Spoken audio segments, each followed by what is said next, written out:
Now, the human gaze, all eyes up to the sky from the direction of Russia. Block 2 में मुझे लगता है marshal of the Indian air force Arjan Singh के नाम पर बनी अर्जन फॉर्मेशन आएगी और ये जमीन से 200 मीटर ऊपर जो ऑब्स्ट्रक्शन है उससे ऊपर है। इसी में हम बात कर रहे थे C295 विमान है और C130J सुपर हरकुलिस परिवहन विमान है। तो ये जो C295 विमान अभी आप देखेंगे ये 8 अक्टूबर वर्ष 2023 में जो स्पेन निर्मित है इसको भारतीय वायुसेना ने लिया है और कहीं ना कहीं मैं समझूंगा कि ये हमारी प्रगाढ़ता दिखाएगा यूरोपियन यूनियन से कि हम उन्नत तकनीक के साथ किस प्रकार अपनी भारतीय वायुसेना को मजबूत कर रहे हैं। ये फोटोग्राफी और कैमरा का भी आप कमाल देखिए कि अंदर बैठे हुए पायलट्स हमें दिखाई दे रहे हैं, उनकी फॉर्मेशन बाहर से हमें दिखाई दे रही है। सुबोध जी एक्सप्लेन करते रहिए। जी अभी आप जब ये कर्तव्य पथ से ये फॉर्मेशन ऊपर उड़ेगी तो चूंकि आज दृश्यता 5 किलोमीटर से ऊपर है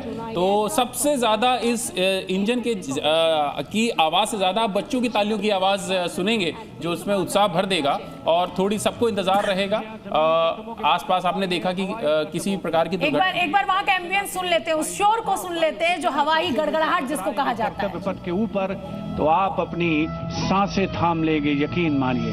सबसे पहले कुछ ही देर के बाद अर्जन फॉर्मेशन जिसमें 2 C295 विमान और साथ में एक C130 एयरक्राफ्ट सुपर हरकुलिस के नाम से जिसे जाना जाता है, अर्जन फॉर्मेशन तैयार करते हुए कर्तव्य पथ के ऊपर से गुजरेगा marshal of air force Arjan Singh के नाम पर जिसका नामकरण हुआ है।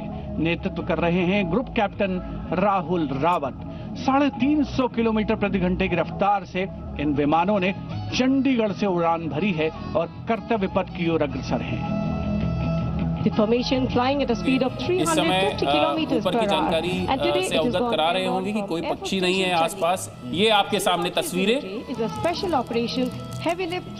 इन्होंने विदेशों से फंसे हुए भारतीयों को निकालने में महत्वपूर्ण भूमिका निभाई। जब ईरान में फंसे, इजराइल में फंसे और तुर्की में जो रसद सामग्री पहुंचाई गई या अन्य देशों पहुंचाई गई, ये आपके सामने फॉर्मेशन अर्जन फॉर्मेशन जिसमें आगे है C130J सुपर हरकुलिस और जमीन के ऑब्स्ट्रक्शन से 200 मीटर ऊपर। Wing commander S. सचिन।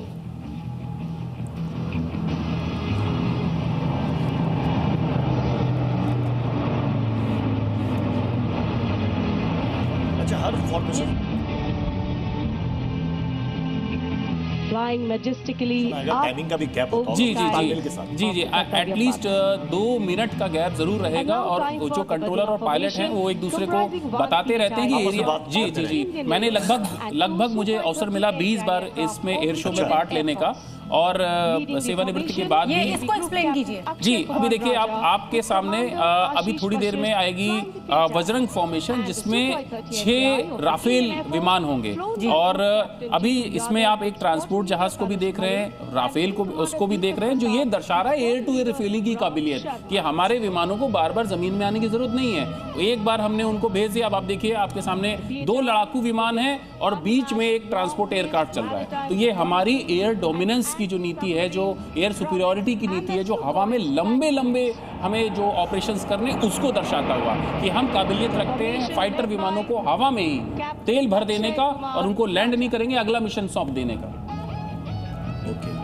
और ये रोमांच से भर देने वाली तस्वीरें इस समय हम अपने दर्शकों को दिखा रहे हैं। कर्तव्य पथ पर इस समय सबकी गर्दन जो है वो आसमान को देख रही है और अगली फॉर्मेशन का इंतजार कर रही है। सुबोध जी एक्सप्लेन कीजिए। जी अब आपके सामने 6 रफाल विमान हैं और 900 किलोमीटर प्रति घंटे की रफ्तार से ये आगे आएंगे। दुश्मन के लिए बहुत बड़ा काल है इस समय और भारतीय वायुसेना अभी और नए रफाल लेने जा रही है और अपना भरोसा जताया है। आप कह रहे हैं 900 किलोमीटर प्रति घंटा, यानी मतलब पलक आदमी झपका नहीं पाएगा और इतनी देर में ये कर्तव्य पथ क्रॉस कर जाएंगे। जी बिल्कुल। और अपनी स्पीड, अपनी त्वरित क्षमता को दर्शाते हुए, अपनी काबिलियत को दर्शाते हुए इसमें जो हेलमेट लगा हुआ है पायलट का, अब ये इतना एडवांस है कि इसमें हेलमेट का जो मिरर है सारे मीटर की तरफ उसको लेफ्ट राइट नहीं देखना है, सारे मीटर का डाटा उसके हेलमेट के वाइजर पे आ रहा है। तो वो अपना हाथ से उसने पकड़ा हुआ है आगे जॉयस्टिक, उसको सारे डाटा आ रहे हैं, कान से सुनाई पड़ रहा है, उसको लेफ्ट राइट करना है और सामने वो देख सकता है कि कहीं फिजिकली इलीगली कोई जहाज तो नहीं आया।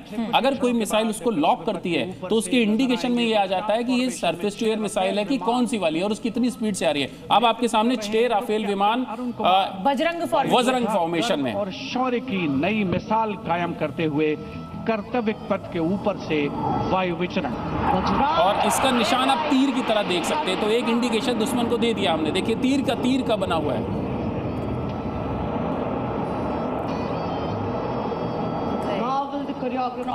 अब इसके बाद अभी एक विजय फॉर्मेशन है जिसमें एक वरुण फॉर्मेशन आएगी इसके बाद। जी, वरुण जल से संबंधित है। तो इसमें नेवी का एक P-8I विमान आएगा। वो P-8I विमान जो है टोही विमान है, रिकनेंसेस विमान है, और समुद्र के अंदर दुश्मन की चलती हुई पनडुब्बियों को जांचने परखने उसकी सूचना फाइटर्स को देने वाला विमान है। तो P-8I विमान के साथ में आप अभी फाइटर विमानों को देख सकेंगे, और जिसमें नेवी के कुछ पायलट हैं और एयरफोर्स के भी हैं।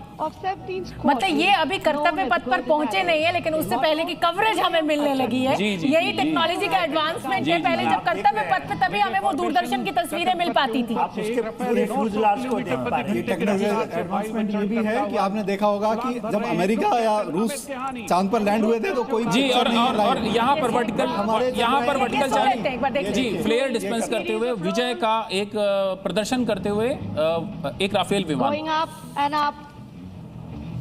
and finally would disappear into the blue. यहाँ पे आपने मैक्सिमम स्पीड देखी कि पलक झपकते ही आसमान में गायब। जब भी कोई ऑपरेशन हो जाता है तो दुश्मन में दहशत भरने के लिए पूरे इंजन के थ्रोटल को ऑन करते हुए एक फाइटर पायलट ऊपर एक वर्टिकल चार्ली करता है, मतलब वर्टिकल मैनूवर करता है, अपने विजय को दर्शाता हुआ कि हाँ भाई तुम्हारी जमीन पे हमने अपना झंडा गाड़ दिया और तुम्हारे आसमान में भी गाड़ दिया। उल्लसित है, रोमांचित है।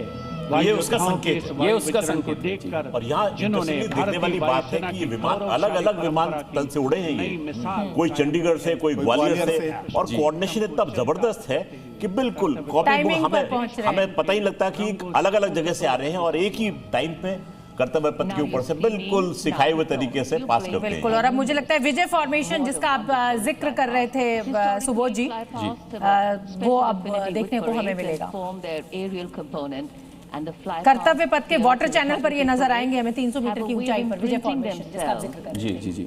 और सबसे खास बात यह है कि इस समय जो IGI एयरपोर्ट है वहां पर नो फ्लाइंग जोन है। सबको पता है कि इस दौरान ये हाई सिक्योरिटी जमीन पर तो है ही, आसमान पे अगर इस टाइम पे किसी जहाज को कुछ होगा तो एक मिनट का वो कार्यक्रम है। ये अब समापन की तरफ ये कार्यक्रम बढ़ता हुआ, राष्ट्रपति की अंगरक्षक टुकड़ी सलामी मंच की ओर आगे बढ़ती हुई फ्लाई पास्ट के बाद अब ये औपचारिक तरीके से अब ये समारोह जो है ये बिल्कुल अपने अंतिम चरण में पहुंच चुका है। एक सफल आयोजन डिफेंस मिनिस्ट्री का आज रहा है और तारीफ होनी चाहिए, सभी तमाम सैन्य बलों की तारीफ होनी चाहिए कि इस तरीके से एक प्रिसिशन के साथ इस पूरे कार्यक्रम को आयोजित किया जाता है। जनरल सिन्हा, देखिए शोभना 6000 से ज्यादा जिन्होंने पार्टिसिपेट किया है इसमें लोग, और उनकी कोऑर्डिनेशन मिनट टू मिनट जैसे आप बता रही थी ये काबिल तारीफ है।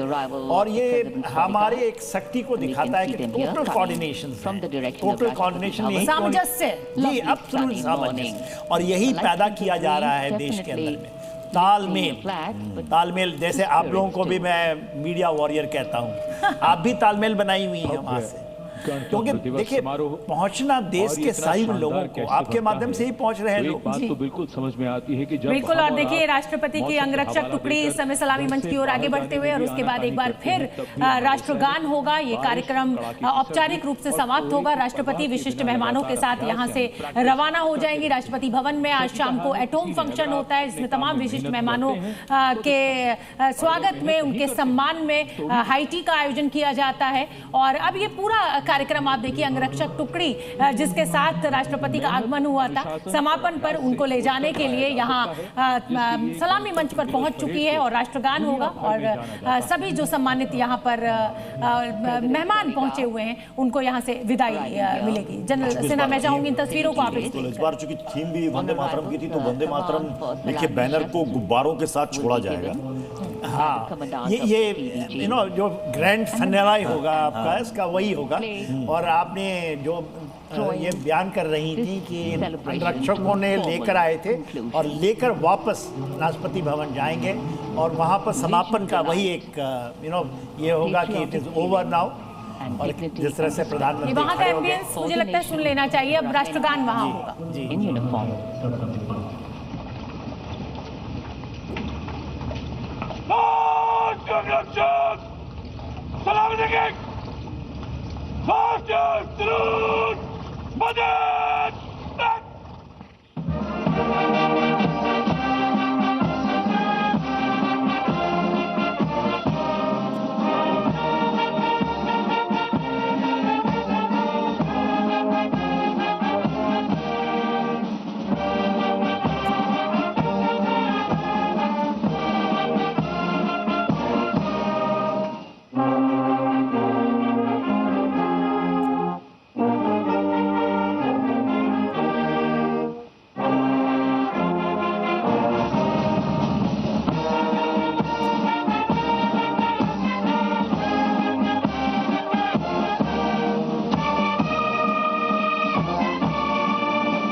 We were privileged to have with us today as chief guests for the parade.